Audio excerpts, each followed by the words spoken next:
Hoje, no interior do Nordeste, professor, isso é uma pergunta muito importante. A renda do INSS, os benefícios, representa até 70% da renda dos municípios mais pobres. Ou seja, na hora que você diminuir o aposento, os benefícios, o fundo rural antigo para os amigos que estão fazendo, você pode atingir diretamente 70 de cada 100 reais de riqueza que circulam nos municípios mais pobres do Nordeste brasileiro. Boa noite, eu queria primeiro parabenizar o partido pela iniciativa, né? E é importantíssimo. Sim, é mais uma colocação que eu queria fazer, uma sugestão. Importante, eu acho que você também falou isso em outra hora. Que esse momento é importante, porque o povo que não tem acesso o povo da sociedade não está na rede social, chega no trabalho, vai passa o dia, e o povo anda muito de novela, se acidenta com a novela. Desse evento, ele sair de criticar aqui e ir para a periferia, criar uma corrente de diálogo com o povo é interessantíssimo, porque o povo só tem como capital de informação aquela corre a corrente, já sabe o que é uma feita, né? Então, são uma sugestão. Eu tenho orgulho muito do povo que o hip hop está se organizando em isso. Obrigado.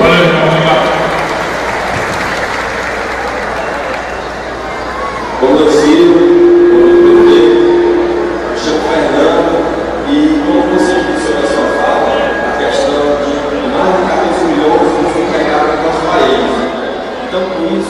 a questão do mercado informal aumentou cada vez mais, né? A questão do vendedor. Eu queria saber de você como é que vai ficar a questão do vendedor autônomo, da pessoa que trabalha autônoma. Veja, a Previdência Social vai acabar, se essa reforma passar, vai acabar vamos dizer, a aposentadoria por tempo de serviço. Então, o autônomo, não é, se quiser se aposentar, vai ter que entrar na mesma regra de 65 anos de idade mínima e 40 anos de contribuição se quiser receber a integralidade do valor do salário. O que no caso brasileiro é quase impossível. Você pega um trabalhador da construção civil, mesmo com carteira assinada, ele tem pedaço de desemprego, ele está empregado, está desempregado. Quando ele soma, ele tem 45 anos de idade, tem 10 ou 12 de contribuição. Ele vai ter que, para ter o salário inteiro, vai ter que ter 40 anos de contribuição e 65 anos de idade mínima. Isso é uma coisa impossível de ser atingida, especialmente nas áreas mais pobres, porque sabe que a idade não é igual. Uma mulher, por exemplo, do sertão, do Nordeste, vive muito menos do que um homem rico do Rio de Janeiro. E eles estão botando tudo num cesto só, como se fosse a mesma coisa. Meu nome é Maria. Boa noite, prefeito. Eu gostaria de saber, nós, dona de casa, como é que vamos ficar? Bom, se a dona de casa contribuir, cai nessa regra que eu falei. Se ela não contribuir, quando ela atingir a idade de 65 anos, ela vai requerer, se tiver renda na família menos do que 1/4 do salário mínimo, vai requerer o benefício de prestação continuada. Isso é o que eles chamam na televisão de BPC. E eles estão querendo, nessa reforma, hoje o BPC obrigatoriamente é um salário mínimo. O que é que eles estão querendo? Tirar de um salário mínimo para R$400. O senhor acha que um idoso ele vive com R$400? Nenhuma chance. É aquilo que eu falei. Vai ser a crueldade de obrigar nossos idosos mais pobres, que é o lado mais frágil da sociedade, a optar entre comer já mal e porcamente ou tomar os remédios, que também é uma necessidade muito grave com a idade. Eu já estou chegando, eu já sei como é. Porque quer matar o país. Por isso que nós precisamos lutar contra. Eu acho que essa parada nós vamos ganhar. Acho que a dos professores, do BPC e do trabalhador rural, acho que nós estamos ganhando. Mas é preciso brigar, todo mundo, lembrar quem é o deputado, escrever, pedir e depois se zangar. No começo é pedir encarecidamente que ele não faça uma desgraça dessa. Mas depois não me apareça mais aqui para pedir voto quem votar contra o povo. Isso é que a gente deve ensinar para os políticos do Brasil. Boa noite, Ciro. Boa noite, prefeito. Boa noite, deputado Leônidas. Meu nome é Moura. sou presidente da CSB aqui do Ceará e também presidente do Sinditax. Nós presenciamos, no final do ano passado, o Congresso Nacional, claro, não com o voto do nosso deputado Leônidas, que votou contra, o André também votou contra, o Congresso Nacional aprovar a chamada PEC da Shell, onde anistiou as petrolíferas em quase R$1 trilhão. Foram anistiados. Numa canetada ali, num ato que não durou 3 minutos. E agora, o governo apresenta uma famigerada reforma da Previdência, dizendo que quer economizar em 10 anos R$1 trilhão, acabando com a aposentadoria do pobre. Você não acha que isso é muita contradição? E passa a ideia, então, que essa reforma da Previdência só serve para uma coisa: encher os cofres dos banqueiros de dinheiro mais ainda e sacrificar o trabalhador brasileiro. É isso, senhor presidente. Ele é presidente dessa central sindical, Central dos Sindicatos Brasileiros, presidente do Sinditax, que junta os taxistas de Fortaleza, do Ceará, né? E o que ele está falando é a voz da liderança do trabalhador. Aquilo que eu disse, se a Previdência tem um problema, a gente pode pensar em diminuir a despesa e aumentar o ganho. Ou um pouquinho dos dois, o que for mais justo. O que é que eles fizeram?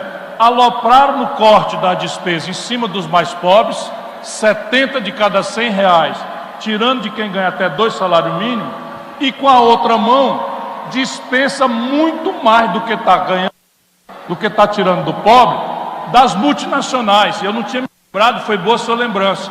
No finzinho do ano passado, com o voto a favor do Bolsonaro, eles dispensaram das multinacionais do petróleo, a Shell, a Esso, essas grandes multinacionais do petróleo, o mesmo valor que eles estão querendo arrecadar da Previdência, eles dispensaram de imposto. Ou seja, se você cobrasse o imposto das multinacionais, não precisava fazer a reforma agora, pelo menos na pressa que estão aí. Isso é uma boa lembrança que você me deu, e isso é uma coisa intolerável. Vamos lutar para não deixar isso acontecer. Boa noite. Boa noite a todos. Meu nome é Maria Rosane de Lima. Ciro, estão preocupados com a Previdência? Sim. Mas eu pergunto a vocês, o povo não está na rua. Lembra da época do Collor? Não estava legal, todo mundo caiu para a rua para tirar o colo, o povo tirou o colo. A Dilma a mesma coisa. Se esse Bolsonaro fez tanta besteira, o que é que está faltando para o povo ir para a rua, para esse homem sair fora, para entrar uma pessoa digna? Está faltando o quê, meu povo? Cadê o trabalhador? Cadê os professores? Cadê a comunidade? Cadê a mãe de família? Vamos para a rua, tirar o homem. Está na hora dele sair. Não está fazendo nada, pois que saia, entra, deixa quem quer fazer o serviço. Na minha opinião, não está fazendo nada. Está só completando tempo assim e matando o povo. E o povo morrendo com medo de não ter aposentadoria. O povo morrendo com medo de passar fome futuramente. Eu sou uma das tais. Trabalho na prefeitura, vou fazer 55 anos. Eu não sei se eu vou conseguir chegar lá. Está na hora de tirar esse homem para a rua. Vamos todo mundo para a rua tirar esse homem que não dá certo. Não dá para o povo. Tem que ser um que saiba, para que saber a classe familiar. A classe trabalhadora que está sofrendo. Rua, esse homem tem que sair da rua. Bom, o homem mal inteirou 5 meses, né? Eu ainda não estou pedindo a cabeça dele, mas essa luta contra a crueldade dele, contra os pobres da Previdência, essa é uma luta que vale a pena todo mundo ocupar a rua e não deixar isso acontecer.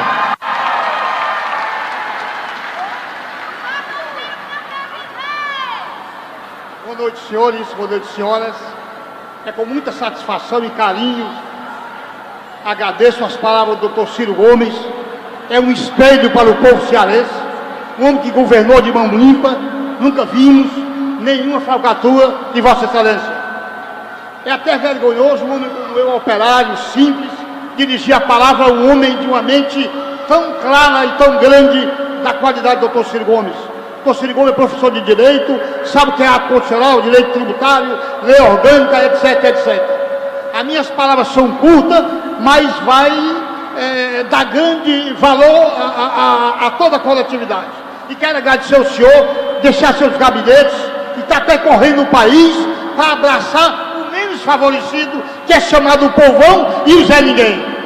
Então o Zé Ninguém, ele vota, mas ele não sabe o que é votar, ele não sabe o que é roupa, ele não sabe o que é avião, ele não sabe o que é perfume, ele não sabe nada. A pergunta é o seguinte, chama de presidente, se o povo nacional do país em geral, só os operários, quem ganha menos de 1.000, é uma pergunta, se irmanar, se unirem e disser não queremos mais governante nenhum, nem governo, nem prefeito, nem ninguém, o povo vai tomar conta do povo, vai depositar todo mês 100 conto, resolve o problema ou não. Aí também seria a segurança. Se um bairro como esse, Parangaba, tem 100.000 pessoas e não tem um bom governante, é um exemplo. E se os empresários se unirem, e o povo, ou então o povão, cada um dá 5 contos para 100.000 pessoas, vamos colocar a segurança na saúde, por exemplo. Se um químico ganha 100.000, 20.000, e se o povo se unir, vamos pagar tanto a um químico para fazer remédio para o pobre. Se faz sentido, presidente, essas minhas palavras, o senhor explicar, porque eu acho que quem manda é o povo, quem tira é o povo, quem elege é o povo, e eu creio que esse carinho que o senhor está dando, o povo cearense, nós vamos lhe abraçar da futura presidente do país. Muito obrigado. Obrigado, meu irmão. A base do seu pensamento já embalou um movimento internacional muito poderoso, que é o movimento anarquista. Né? A gente usa a palavra anarquia como se fosse confusão, mas o movimento anarquista propunha uma coisa mais ou menos assim, uma sociedade que dispensava as estruturas de governo e se autogovernava. Nunca houve essa experiência em nenhum lugar, porque no fundo você tem o corte de classe, e o corte de classe faz com que os mais ricos e poderosos acabam oprimindo os mais pobres. E aí a estrutura que se organizou foram governos democráticos, comprometidos com as maiorias, que protegem as maiorias mais pobres da prepotência dos mais ricos. Mas de qualquer forma, muito importante aí. A mais importante de todas é que os políticos todos deviam se lembrar que nós não somos nada se não for o votozinho do mais simples, do mais humilde, do trabalhador.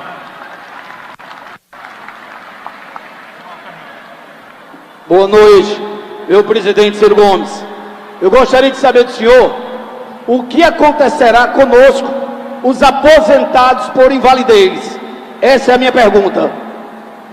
Veja, quem já está aposentado, a Constituição proíbe que qualquer novidade dê para trás mexendo.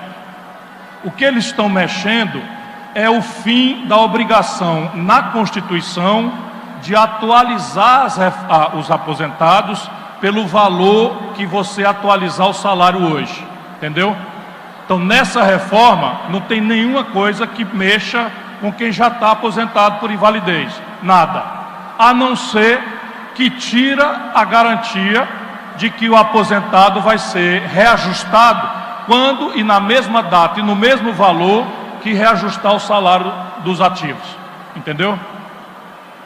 Pode perguntar. Eu posso ficar despreocupado quanto a isso? Quem já está não mexe mais. Obrigado. Nada. Mas não deixe de ajudar os outros. Boa noite.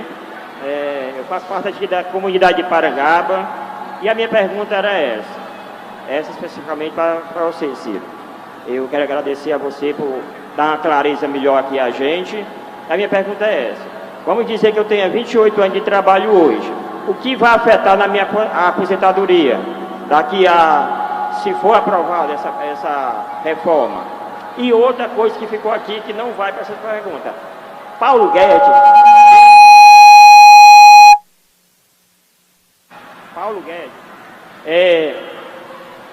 ele disse uma coisa que me chocou muito como cidadão brasileiro. Ele disse: se a reforma não for aprovada, o Brasil vai virar uma Venezuela. Como é que o Brasil vai virar uma Venezuela se ela está ajudando a própria Venezuela e é um país riquíssimo? O que falta no Brasil é emprego para dar comida na mesa do pai de família que está desempregado, a mãe de família que está desempregado. Não é uma arma para o pai de família, não, que isso não vai dar sustento a ele, não. Invista na agricultura, no trabalhador, invista no trabalhador. Investimento do trabalhador na agricultura, você vai ter uma grande riqueza no nosso país, que é um país rico. Bote esse povo para trabalhar, que eu vim agora daqui do trabalho aqui, ó, do trabalho, parei aqui, eu nem sabia que tinha isso aqui.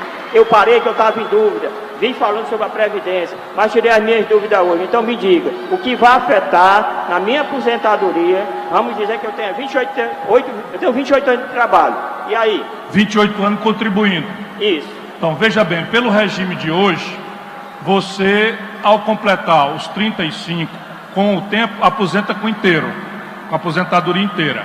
Agora, nessa reforma, você vai ter que trabalhar mais 12 anos, ou seja, completar 40 anos de trabalho e fazer 65 anos de idade, que eu não sei se você me parece bastante novo, as duas coisas para poder ter o aposento inteiro. 63. Eu tenho 53. 53. Então você tem que esperar 12 anos pela idade mínima. Hein? Isso, vai bater uma com a outra. E mais completar 12 anos para completar 40 de contribuição. Mudando, portanto, mais 7 anos na sua aposentadoria. Obrigado. Nada. Agora, esse negócio que ele falou também é muito importante. Eles estão mexendo com dinheiro, com os artistas da televisão, alguns, que estão aceitando receber dinheiro, alguns. Né? Não, a Carla Karenina, nossa meirinha, está aqui. Ela jamais faria isso, porque ela, antes de mais nada, é ligada do nosso povo. Mas, enfim, vamos logo. É o Ratinho, é o Silvio Santos, é a Ana Hickman, que eu não sou baú de ninguém, vou logo dizer quem é. Estão recebendo uma grana para falar essas aberrações da Previdência. E uma delas é isso, que se não passar a reforma, o mundo vai se acabar, o Brasil vai virar Venezuela. Isso é mentira. As coisas estão ruins.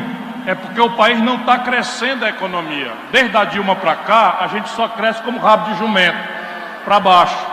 E esse é o grande problema que está sendo piorado agora. Então, vamos lá. Boa noite, senhor prefeito Roberto Cláudio, boa noite, deputado, boa noite, Ciro Gomes, senhoras e senhores aqui presentes.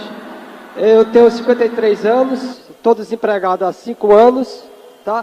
Trabalhei 27 anos e 7 meses em gestão financeira privada, fui desligado. E hoje vim aqui com esse assunto preocupado na minha aposentadoria, que na minha idade estaria faltando aí, pelo tempo de serviço, uns 6 anos. Mas ontem eu assisti um vídeo do senhor, junto com Mauro Benevides Filho e o professor da UFS. E vocês apontaram lá 3 propostas, certo? Sobre a reforma da Previdência. O senhor me corrija se eu estiver errado.